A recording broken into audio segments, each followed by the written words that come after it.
The sound of bouncing basketballs and squeaking sneakers had just faded away as Marcus, Devon, and Jamal stepped out of the community center on Detroit's east side.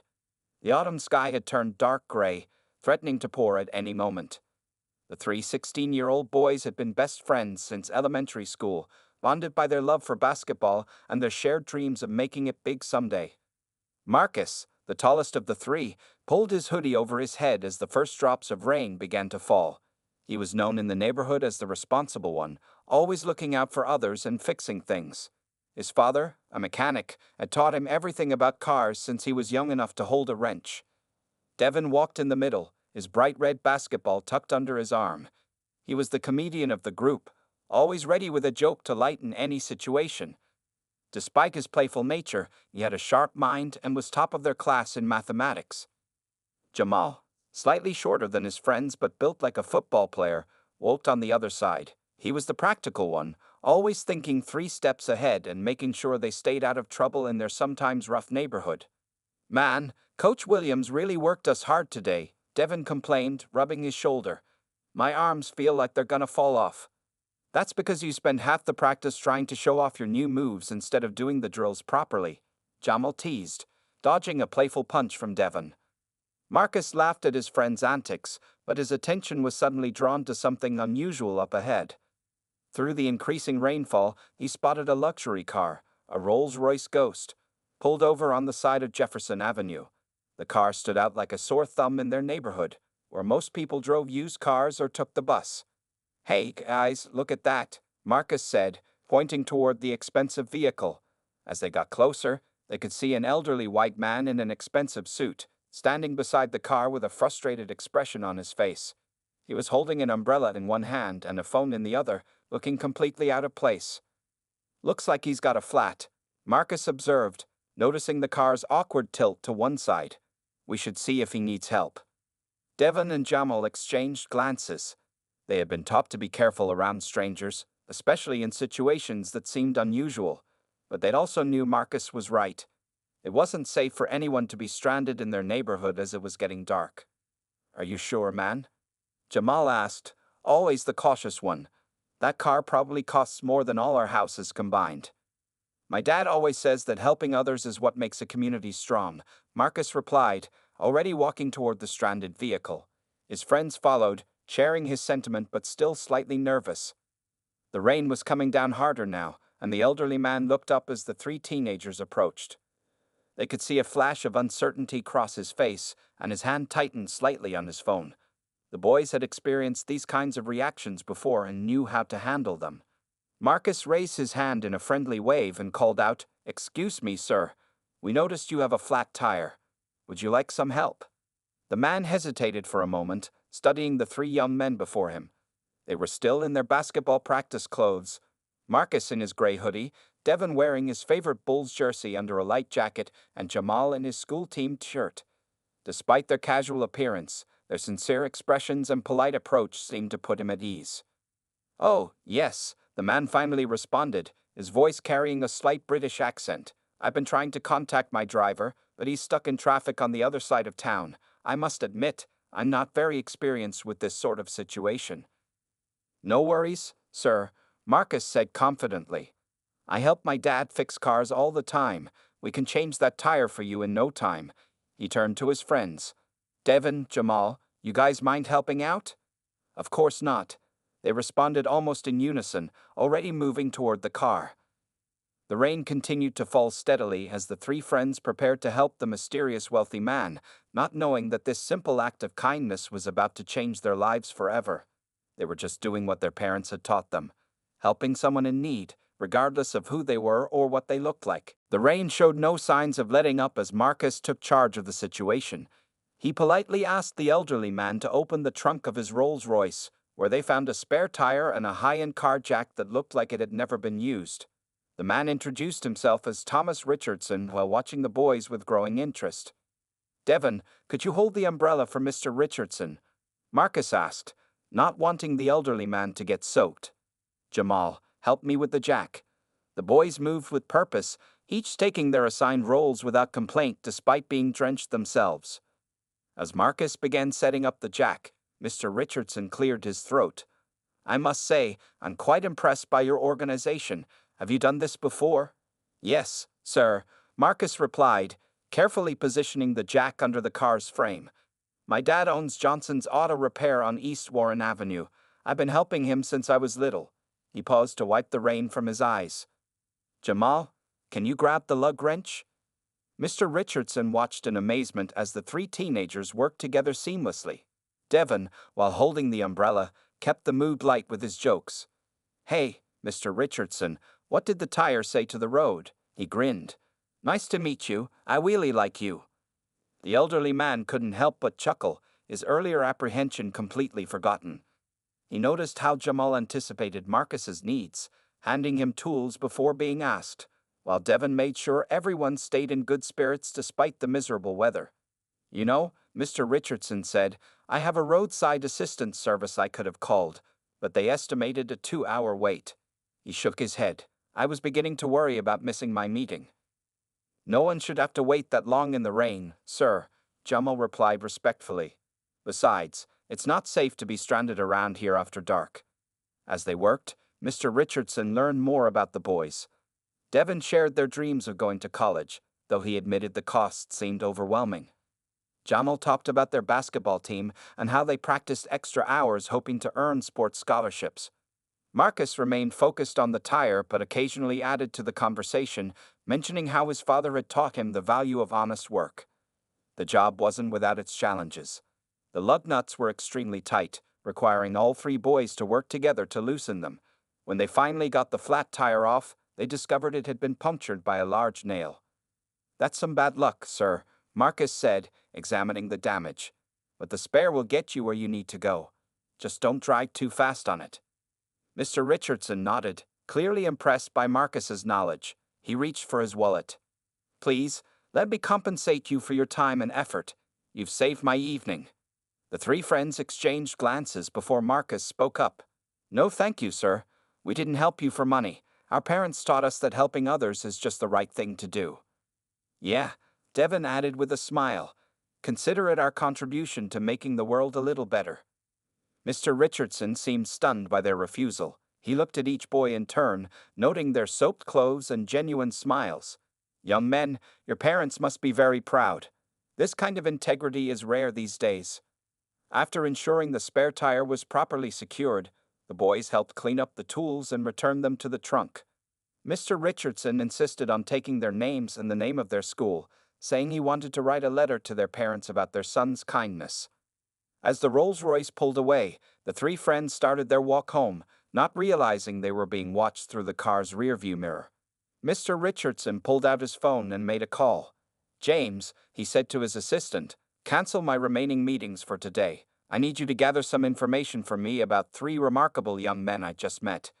And send a car to my location. There's something I need to check personally.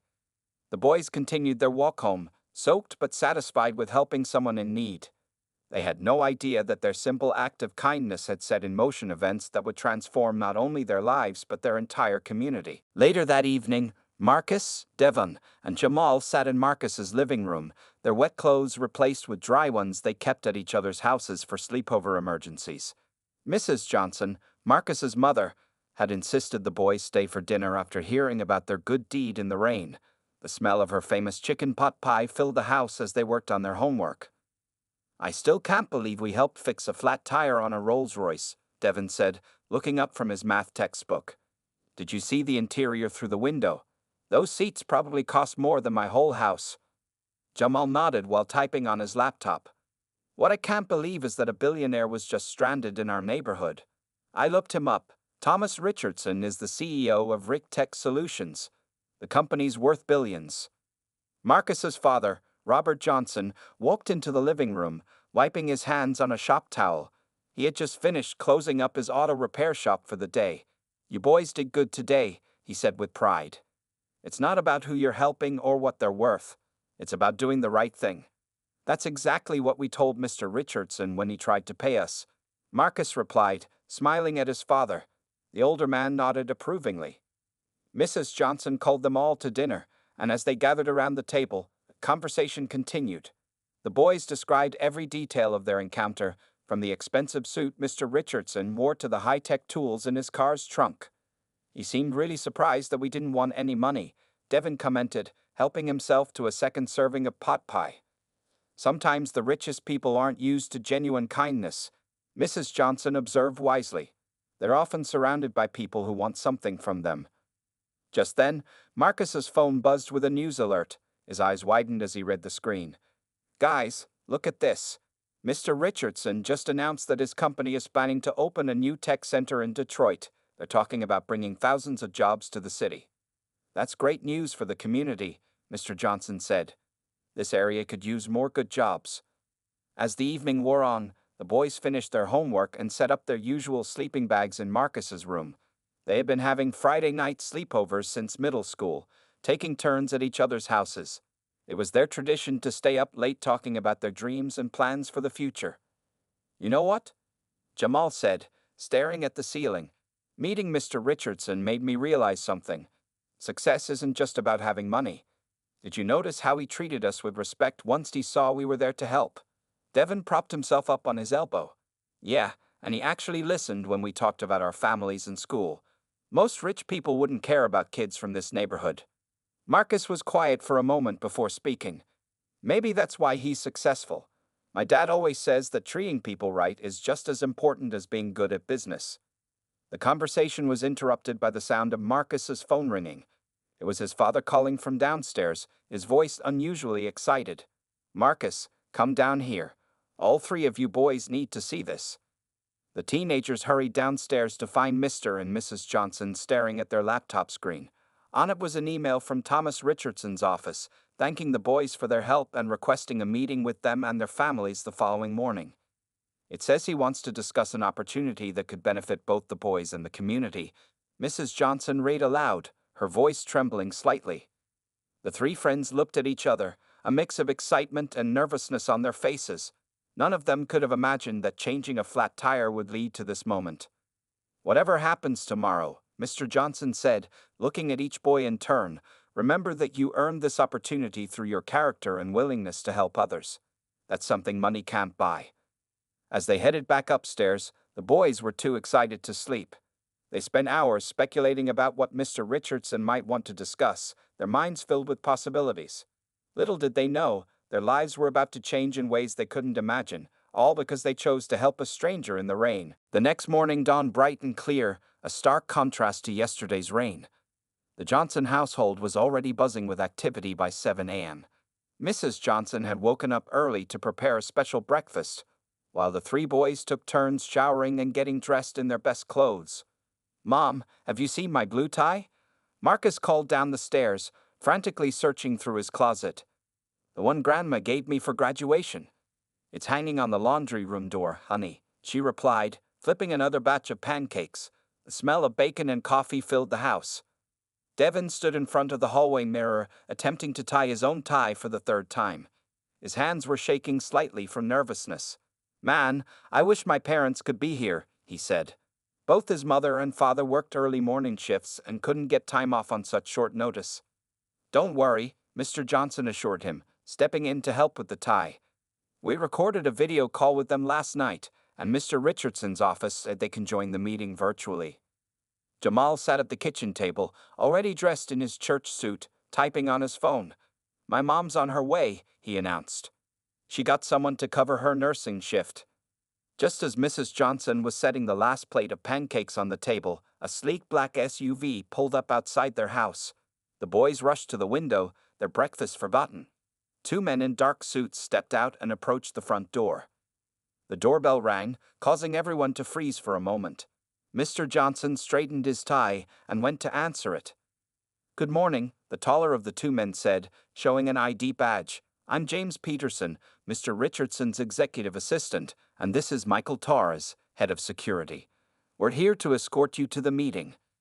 Mrs. Johnson invited them in, offering coffee which they politely declined.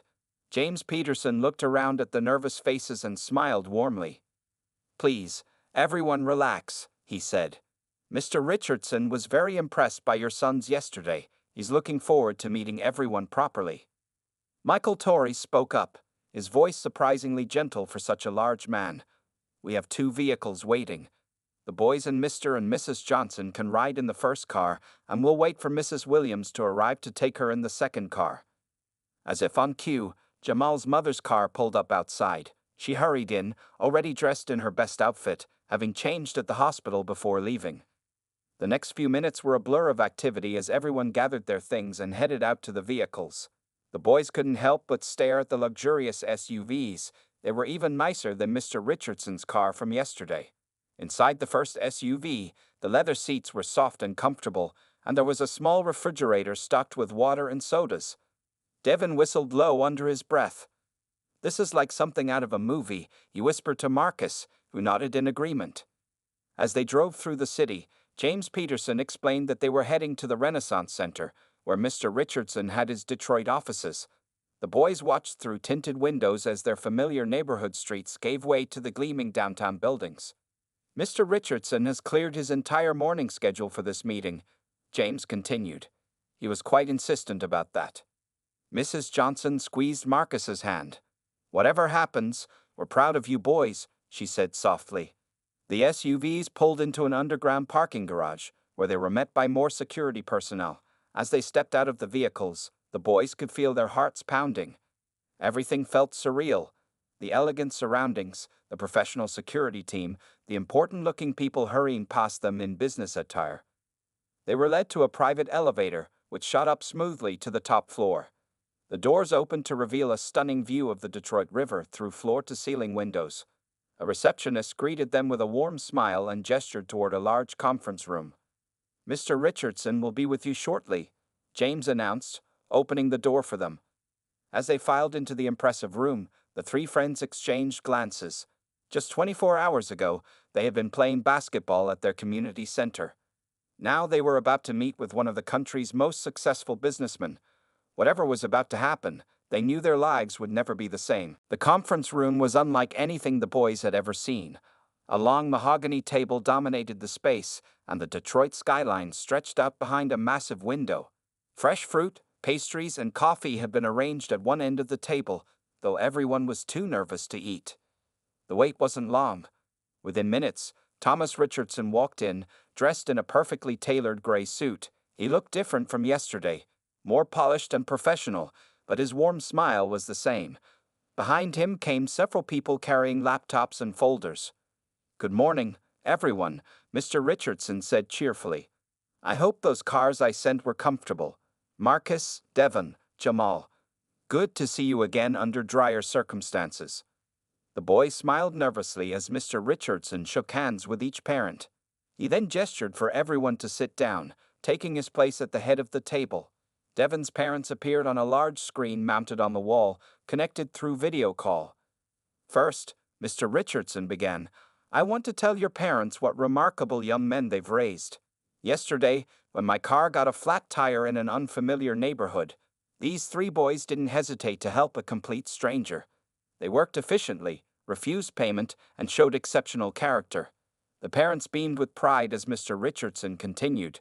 "But what truly impressed me was our conversation during the tire change. I learned about their dreams, their dedication to education, and their desire to make their community better." He paused, opening a folder in front of him. "That's why I've asked you here today. My company, Rich Tech Solutions, is launching a new initiative called the Future Leaders Program. We're looking for young people who demonstrate not just academic potential, but also strong character and community values." The room was silent as Mr. Richardson pressed a button, and images appeared on the screen. "We're building a new tech center here in Detroit, as you might have heard. But we're also creating a scholarship program for promising students. This program will cover full college tuition, including books and housing, at any university the student chooses to attend." Mrs. Johnson gasped softly, grabbing her husband's hand. The boys sat frozen in their chairs, hardly daring to breathe. Furthermore, Mr. Richardson continued, "The program includes paid summer internships at RicTech, mentoring from our top executives, and guaranteed job offers upon graduation if they maintain good academic standing." He turned to face the 3 friends directly. "Marcus, Devon, Jamal, I would like to offer each of you a place in this program. Your actions yesterday proved you have exactly the kind of character we're looking for." Tears were flowing freely now. Mrs. Williams was hugging Jamal. Devon's parents were cheering through the video call, and the Johnsons were trying to maintain their composure and failing.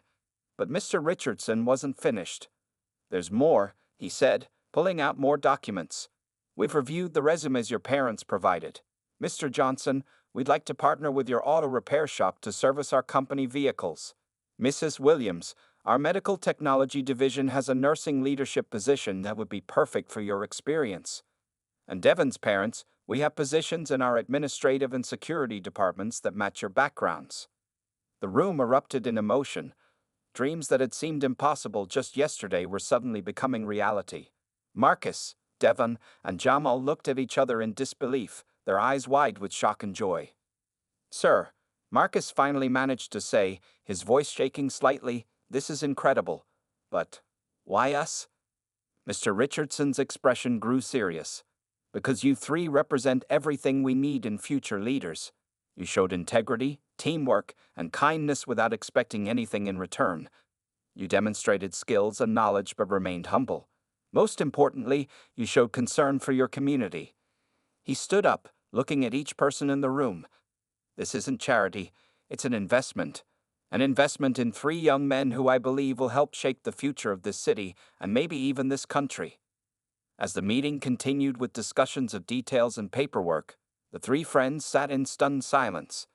Their simple act of helping someone in need had opened a door they never knew existed.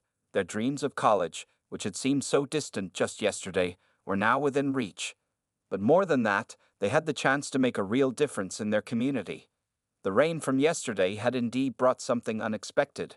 Not just a stranded billionaire, but an opportunity that would change not only their lives but the lives of many others in their community. The next few weeks passed in a whirlwind of activity for the three families. Mr. Richardson's team worked quickly to put their promises into action. The Johnsons' auto repair shop was already being renovated with state-of-the-art equipment, while Mrs. Williams had started her new position at Richtech's medical division. Devon's parents had both begun their training at the company's downtown office. At school, Marcus, Devon, and Jamal became minor celebrities after the local news ran a story about their encounter with Mr. Richardson. Their basketball coach, Mr. Williams, used their story as an example during practice. "See what happens when you work as a team and do the right thing?" he said to the squad. These three showed that character matters more than anything else. One morning, during their usual walk to school, the boys noticed construction crews breaking ground at an empty lot near their neighborhood. Large signs announced the future site of the Richtech Community Technology Center. "Can you believe all this started with a flat tire?" Devon asked, adjusting his backpack. He had traded his old worn-out bag for a new one, a gift from his parents after receiving their first paychecks from Richtech. "My mom says it wasn't just about the tire," Jamal replied. "She says Mr. Richardson saw something in us that we didn't even see in ourselves." Marcus nodded thoughtfully. "You know what's really cool? The way he's helping our whole community, not just us. Dad says the auto shop is already getting more business because of the Richtech partnership." Their conversation was interrupted by the arrival of Mr. Peterson, Mr. Richardson's assistant, who had become a familiar face over the past weeks. He was waiting in front of the school in his now recognizable black SUV. "Good morning, boys," he called out. "Mr. Richardson would like you to join him for lunch today. He wants to discuss your roles in the summer internship program." The school principal had been notified, and their afternoon classes would be excused. As they rode downtown in the comfortable SUV, Mr. Peterson briefed them on what to expect. "The internship program is designed to give you real-world experience," he explained. "Each of you will be assigned to different departments based on your interests and strengths." The meeting took place in a casual setting this time, a private dining room at one of Detroit's finest restaurants. Mr. Richardson was already there, dressed more casually than their last meeting, wearing a sweater instead of his usual suit. "Ah, here are my future executives," he greeted them warmly. After they ordered lunch, he got straight to business. "Marcus," he began, "given your mechanical knowledge and leadership skills, we'd like you to work with our engineering team. They're developing new electric vehicle technology." Marcus's eyes lit up. His father had recently started learning about electric cars to prepare for servicing Richtech's fleet. "Devon," Mr. Richardson continued, Your math skills and creative thinking would be perfect for our financial technology division. They're working on making banking more accessible to underserved communities."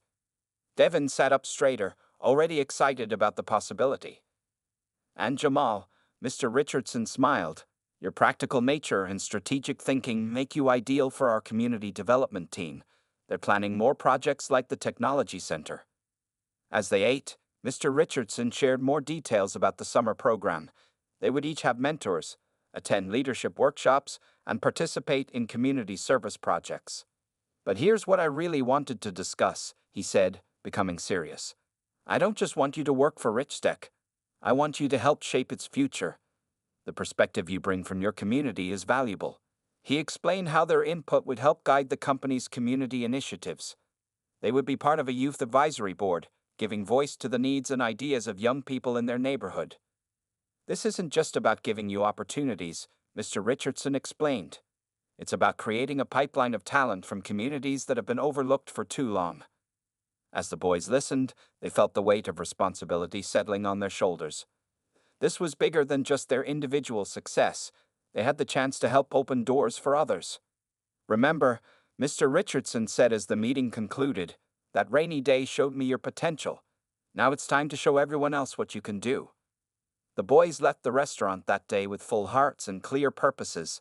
Their lives had changed dramatically, but they were determined to use this opportunity to help others, just as they had helped a stranger with a flat tire on that fateful rainy afternoon. 5 years passed quickly, bringing remarkable changes to both the young men and their community. The Richtech Community Technology Center had become a bustling hub of activity, offering free computer classes, coding workshops, and job training programs to neighborhood residents. Marcus, Devon, and Jamal were now in their final year of college, each excelling in their chosen fields. They had spent every summer interning at Richtech, gaining valuable experience and building strong networks. Their success had inspired many other young people in their community to pursue their dreams. Marcus was completing his mechanical engineering degree at MIT, where his innovative ideas for electric vehicle systems had already earned him recognition. During his internships, he had helped develop a more efficient charging system that made electric cars more accessible to average families. "Your father would be so proud," Mrs. Johnson told Marcus during one of their weekly video calls. Robert Johnson had passed away the previous year, but not before seeing his auto repair shop become one of Detroit's leading electric vehicle service centers. Devin was finishing his finance degree at Stanford, where he had developed a mobile banking app specifically designed for underserved communities. The app had been tested in their old neighborhood and was now being rolled out nationwide through Richtech's banking division. Jamal was at Harvard, majoring in urban development and social policy. His community development initiatives during his summer internships had led to the creation of several more technology centers in other Detroit neighborhoods. One warm spring afternoon, the three friends reunited in Detroit for a special ceremony. The community center where they used to play basketball was being renamed the Johnson Youth Development Center in honor of Marcus's father. "It's amazing how different everything looks now," Devin remarked as they walked through their old neighborhood. New businesses had opened, houses were being renovated, and the streets were alive with activity. "Different, but still home," Jamal replied, waving to some kids playing basketball on the court where they used to practice. Mr. Richardson was waiting for them at the ceremony. Now in his 70s, he had gradually stepped back from day-to-day operations at Richtech, but remained actively involved in the community programs he had started. "My three future leaders," he greeted them warmly. "Ready to share your big news?" The boys exchanged excited glances. They had been working on a secret project for months, and today they would finally announce it publicly. The ceremony began with the unveiling of the new sign at the community center. Mrs. Johnson cut the ribbon, tears in her eyes as she saw her late husband's name displayed prominently. Then it was time for the boys to speak. Marcus stepped up to the microphone first. "5 years ago, 3 teenagers helped a stranger with a flat tire," he began. "That simple act of kindness changed our lives. But more importantly, it showed us the power of giving back to our community." Devin took over. "Today, we're excited to announce the creation of the Future Leaders Foundation. With support from Richtech and Mr. Richardson, we're establishing a program to provide scholarships, mentoring, and opportunities to young people in communities like ours." Jamal concluded, the foundation will focus on technology education, entrepreneurship training, and community development. We want to create the same kind of opportunities that we were given, but on a larger scale. The crowd erupted in applause. Mr. Richardson beamed with pride as he watched his protégés share their vision. After the ceremony, the three friends sat on their old basketball court, reflecting on their journey. Remember when we thought getting into college was just a dream? Devin asked, bouncing a basketball absently. Now we're about to graduate from top universities and start our own foundation, Marcus said, shaking his head in amazement. But the best part, Jamal added, is that we're doing it together, and we're doing it for our community. As the sun set over Detroit, casting long shadows across the basketball court, the three friends looked toward the future with confidence. They had learned that success wasn't just about individual achievement, it was about lifting others up along the way. Their story had become legend in the neighborhood, told and retold to inspire young people. How three black boys helped a billionaire with a flat tire, and in doing so, helped change their community forever. But they knew their journey wasn't over, it was just beginning. There were more lives to touch, more dreams to fulfill, and more communities to transform. 10 years after that rainy day with the flat tire, Marcus, Devon, and Jamal stood on the stage of the newly built Rick Tech Arena in downtown Detroit. The massive auditorium was filled with over 1,000 students, parents, and community members for the Future Leaders Foundation's annual scholarship ceremony. When we were teenagers, Marcus began, his voice carrying across the silent audience. We thought success meant leaving our neighborhood behind. But Mr. Richardson taught us that true success means bringing others along with you. The Future Leaders Foundation had grown beyond their wildest dreams. What started as a small scholarship program had expanded into a nationwide initiative, helping thousands of young people from underserved communities pursue their dreams. Devon, now a successful fintech entrepreneur, stepped forward to announce this year's numbers. Today, we're awarding scholarships to 200 students from across the country. But more than that, we're welcoming them into a family that will support them every step of the way. Jamal, who had become a leading voice in urban development, added, and thanks to our partnership with 50 major companies, every scholar will have internship opportunities and job guarantees upon graduation. In the front row, an elderly Mr. Richardson watched with tears in his eyes. At 80 years old, he had lived to see his investment in three young men multiply beyond measure. Next to him sat Mrs. Johnson and Mrs. Williams, both now retired but still active in foundation activities. After the ceremony, as the new scholars and their families celebrated, the three friends gathered in their private office at the arena. The walls were covered with photographs documenting their journey, the original newspaper article about the flat tire, their college graduations, the opening of various community centers, and countless success stories of their scholarship recipients. Did you ever imagine this? Devin asked, looking at a photo of their first scholarship ceremony where they had helped just 10 students. Not in my wildest dreams, Marcus replied. His father's auto repair shop had grown into a chain of electric vehicle service centers, all staffed by graduates of their training programs. Jamal walked to the window, looking out at the transformed Detroit skyline. You know what makes me proudest? When I see our scholars helping others, just like we did that day. A knock at the door interrupted their conversation. It was James Peterson, Mr. Richardson's longtime assistant, now semi-retired but still involved with the foundation. Mr. Richardson would like to see you, he announced with a smile. He has something important to discuss. In Mr. Richardson's private office, the elderly businessman sat behind his desk, looking tired but happy. My boys, he said warmly, I think it's time. The three friends knew what he meant. They had been preparing for this moment for years. Mr. Richardson was ready to step down as chairman of Rick Tech Solutions, and he had chosen his successors. Marcus will oversee technology and innovation, he announced. Davin will lead our financial divisions, and Jamal will handle community development and corporate responsibility. Together, you'll form the new leadership team of Rick Tech Solutions. The three friends looked at each other, overwhelmed by the trust being placed in them. They had gone from fixing a flat tire to running a multi-billion-dollar company. But remember, Mr. Richardson continued, your most important job will always be the foundation. Keep finding those diamonds in the rough, those young people who just need a chance to shine. Later that evening, the three friends returned to their old neighborhood. The community center was hosting a basketball tournament, and they had promised to attend. As they watched the young players on the court, they saw themselves in every determined face, every ambitious dream. "We've come full circle," Marcus observed, smiling as a young girl made a perfect three-point shot. "But the circle keeps getting bigger," Devon added, thinking of all the lives they touched. "And that's exactly how it should be," Jamal concluded. As they sat in their old spots on the bleachers, they reflected on their incredible journey. From three teenagers helping a stranded billionaire to leaders of a movement that was changing lives across the country, they had never forgotten their roots or their purpose. The story of three black boys helping a billionaire with a flat tire had become more than just a tale of kindness rewarded. It had become a blueprint for community transformation, a reminder that sometimes the biggest changes start with the smallest acts of kindness.